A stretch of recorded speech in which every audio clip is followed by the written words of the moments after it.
Kahajang Semeng. Apa kabar Anda saudara? Berita Bali kembali menyapa Anda bersama saya Ruth Sahanaya. Serangkaian berita seputar Bali telah kami sediakan untuk Anda. Berikut 3 berita utama Berita Bali hari ini.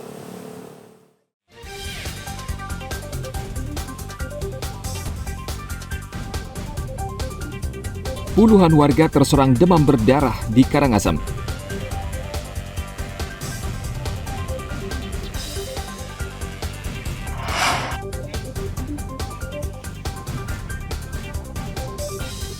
Seorang buruh bangunan tewas terseret ombak di Pantai Nyang-Nyang, Badung.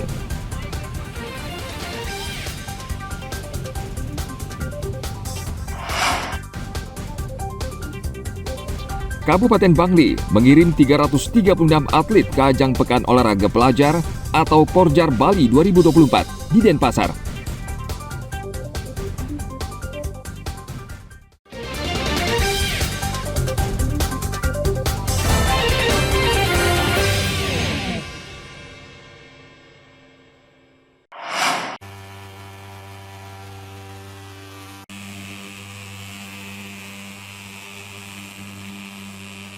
Jumlah kasus demam berdarah denggi di Kabupaten Karangasem terus bertambah.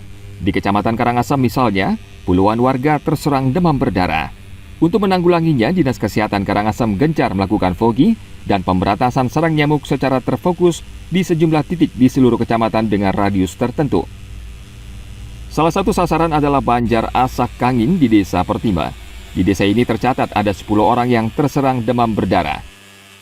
Sementara untuk di wilayah Puskesmas Karangasem saat ini ada 53 kasus demam berdarah. Selain menyasar permukiman warga, fogging juga difokuskan di bangunan gedung sekolah untuk mencegah siswa terserang demam berdarah akibat gigitan nyamuk Aedes aegypti.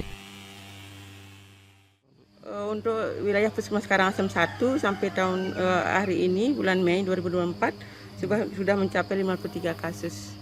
Untuk Desa Pertimba sampai sekarang sudah mencapai 10 kasus meningkat dari tahun lalu 2023. Di Puskesmas Karangasem 1 aja apa yang terbanyak kasusnya di wilayah mana, Bu?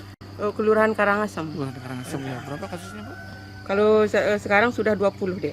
Oh, 2024 sampai dengan Mei 2024 sudah 20 kasus. Oh, berarti tahun ini memang naik, Bu ya? Iya.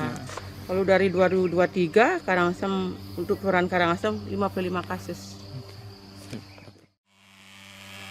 Dibandingkan pada tahun sebelumnya, kasus demam berdarah di Kabupaten Karangasem saat ini mengalami peningkatan.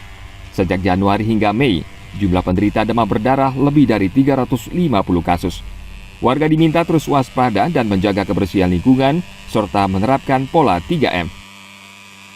Tim Liputan melaporkan dari Kabupaten Karangasem.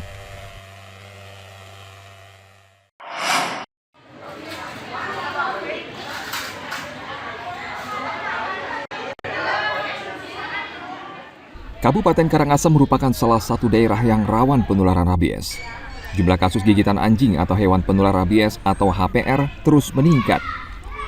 Dinas Pertanian Karangasem belum lama ini melakukan vaksinasi dan depopulasi atau mengurangi populasi HPR untuk menekan jumlah kasus rabies. Untuk mengoptimalkan vaksinasi rabies, Dinas Pertanian Karangasem mengerahkan seluruh vaksinator lapangan. Mereka disebar ke sejumlah zona merah rabies. Dinas Pertanian juga menggandeng Yayasan Seva Buana untuk mengurangi populasi anjing di kawasan ini.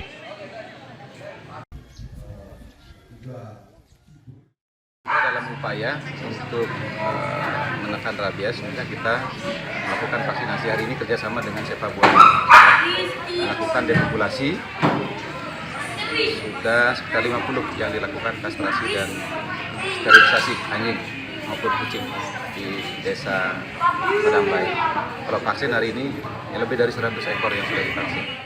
Saya dari mana? Dari Yayasan Seva Buana, kita kembali lagi ke sini. Kayaknya tahun lalu sudah ke sini untuk kegiatan sterilisasi juga, dan tahun ini balik lagi. Masih banyak lagi anjing-anjing liar yang di sini. Perlu dibantu untuk kasus rabiesnya ya. Jumlah kasus gigitan HPR di Karangasem sejak Januari hingga Mei 2024 mencapai 700 lebih kasus. Dari jumlah tersebut, 26 ekor hewan yang menggigit korban adalah positif rabies. Jumlah populasi anjing di Kabupaten Karangasem sendiri saat ini sekitar 80.000 ekor dan jumlah yang sudah divaksin lebih dari 33.000 ekor.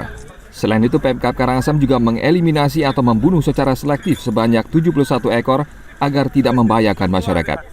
Selain itu juga dilakukan depopulasi yang jumlahnya mencapai sekitar 230 ekor lebih. Tim Liputan melaporkan dari Kabupaten Karangasem.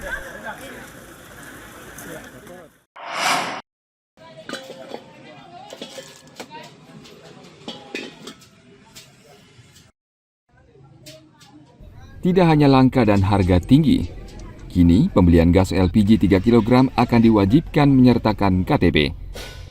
Menanggapi hal tersebut, warga di Sangla, Kota Denpasar tidak mempermasalahkan syarat pembelian asal stok LPG 3 kg terpenuhi serta pengawasan distribusi dilakukan secara ketat.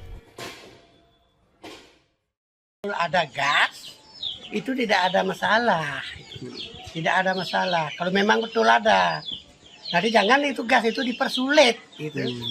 Nanti ditimbun di sini, ditimbun di situ, harus ditindak itu. Kalau tidak ditindak kita masyarakat yang rugi. Gitu. Jadi nggak masalah Pak biar pakai KTP. Enggak masalah. Yang penting stok ada Pak ya. Kita kan juga banyak KTP udah bawa AP, ini bisa diperlihatkan itu. Jadi tetap pengawasannya Pak Ya, penting. pengawasannya yang paling penting bukan KTP yang paling penting. Ya. Itu KTP itu tidak masalah, pengawasannya itu. Sama stok Bang ya. Ya, stoknya itu jangan baru mau naik, diakal-akalin di timbun di sini, timbun di situ, itu masyarakat yang akan rugi. Ya memang bagus itu kalau memang diterapkan gitu memang bagus. Tapi nanti sebenarnya untuk siapa sih itu? Apa memang untuk masyarakat yang di bawah?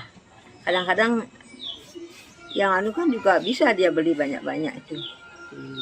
Jadi harapnya bisa dipantau tetap Bang ya. Ya seharusnya sebetulnya kan jantan ya. Betul-betul dipantau, memang betul-betul untuk rakyat kecil kan. Warga berharap pasokan LPG 3 kg lancar ke masyarakat dan tidak ada pihak tertentu yang mencari keuntungan sendiri dengan cara menimbun gas. Anagung Gede Agung melaporkan dari Kota Denpasar.